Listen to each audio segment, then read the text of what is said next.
Ma isweydiisay sababta dadka qaar ay u guulaystaan inkastoo ay sanado sugayeen, adiguna aad quusatay adigoo degdegaya? Haddii guusha ay daahday, ma ka dhigan tahay in lagu ilaaway, mise waqtigeeda weli iman? Guushu ma aha cidda ugu dhaqsaha badan, waa cidda ugu adkaysiga badan. Maanta waxaan ku sharxayaa sababta. Nebi Yuusuf sanadihii xabsiga ku jiray ma ogaa inuu noqon doono mas-uulka dalka. Sabarku halkaas ayuu ka bilaabmaa. Haddii aadan baran sabarka iyo waqtiga, hal shay ayaad noloshaada ku luminaysaa: guushaada. Bismillaahi Raxmaani Raxiim. Assalaamu calaykum waraxmatullaahi wabarakaatuh. Kusoo dhawaada Mirath Podcast. Maanta waxaan ka hadlaynaa 2 shay oo dadka badankooda dayacaan, laakiin ay yihiin furaha guusha dhabta ah: sabarka iyo waqtiga. Dad badan waxay rabaan guul degdeg ah, laakiin ma rabaan sabar dheer. Waxay rabaan natiijo maanta, iyagoo aan aqbalin safarka. Mowduucan waxaan ku sharxi doonaa sabarka, sidee ayuu u shaqeeyaa, waqtiguna muxuu door ka ciyaaraa guusha. Guusha dhabta ah ma timaado hal habeen. Ilaahay Qur'aanka ayuu ku yiri, Ilaahay ma bedelo xaaladda qoom ilaa ay naftooda bedelaan. Isbedelku waa talaabooyin yaryar, waqtiga iyo sabar joogto ah. Qofka aan sabar lahayn wuu bilaabaa, wuu daalaa, wuu ka tagaa. Laakiin guulaystaha wuu bilaabaa, wuu dulqaataa, wuu sugayaa waqtigiisa. Ilaahay wuxuu ku dhaartay waqtiga, wal casrka waqtiga ayaan ku dhaartay. Waxyaalaha uu Ilaahay ku dhaartana waa shay aad u qiimo badan, mudan in la fiiriyo, laguna dadaalo in laga faa'iidaysto. Sababtoo ah qof walba wuu helaa waqti, laakiin qof yar ayaa si sax ah u adeegsada. Guulaystayaashu ma degdegaan, ma niyad jabaan. Waxay fahmaan in wax walba waqti leeyihiin. Hal qiso aad u muhiim ah haddaynu fiirino, aan isla eegno halka qiso.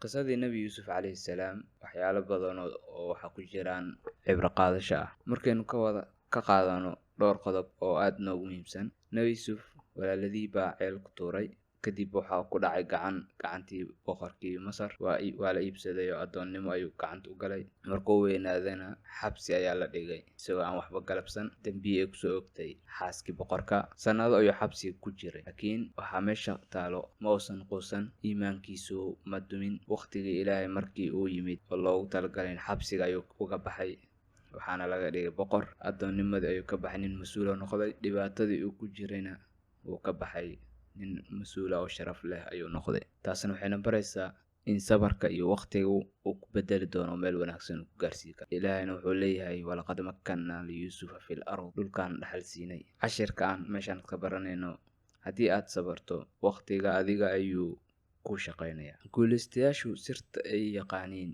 wax walba ma degdegaan. Guulaystuhu wuu ogyahay, haddii aan maanta imaan, beri wuu imaanayaa. Sabarka ma aha fadhi, sabarku waa shaqee. Ku adkayso, ha quusan. Guuldarradu waa cashar. Qofka sabra guuldarrada kama cararo. Wuxuu ka dhistaa aqoon, wuxuu ka helaa cashiro aad u muhiim ah si uu u guulaysto. Qodobka 4: dadka ha isbarbar dhigin. Waqtigaaga adiga ayuu ku gaar yahay. Qof walba camalkiisa ayuu leeyahay. Kuwa sabra ayaa waxay helaan abaal aan xad lahayn. Haddii aad maanta daalan tahay, haddii aad dareemayso in wax walba dib u dhacayaan, ha ka tagin jidkaaga. Sabarkaagu yuusan lumin. Waqtigaagu wuu imaanayaa. Ilaahay weligiisa kama daaho balan. Guusha ma ahan cidda ugu dhaqsaha badan, waa cidda ugu adkaysiga badan. Taasi waxay na tusinaysaa in dadaalkeenu iyo sabarka uu isku xiran yahay. Guusha dhabta ahna waxay ka timaadaa qofku marka uu sabro, qofku marka uu dulqaato, oo dadaalo, uusan marnaba quusan. Markaas kadib ay guusha dhabta u imaataa. Dadka guulaysta oo idilna qodobkaas ay mar walba ku taagnaadaan. Waxay bilaabaan mashaariic, way ku sabraan 5 sano, 10 sano, xilli ay rabto ha qaadato, laakiin muddo kadib waxay gaaraan guul aad u weyn. Shirkadaha adduunka maanta soo maray oo heerka gaaray, maysan ku gaarin kaliya inay degdegaan, ay inta tijaabiyaan ay ka laabtaan, laakiin way bilaabeen mashruucooda, way isku dayeen, way u hagar baxeen, dulqaaday u sameeyeen, waqti ay geliyeen. Ugu dambeyn, natiijo aad iyo aad u heer sareyso ay ku qancaan ay gaareen. Qof walbana taasi ayaa looga baahan yahay. Wixii waqti la geliyaa, lagu sabraa, ayaa guushiisu ay imaanaysaa. Taasi waxayna baraysaa sabarka iyo waqtiga inuu isku xiran yahay. Halkani waa Mirath Podcast, dhaxalka aan reebeyno. Assalaamu calaykum waraxmatullaahi wabarakaatuh.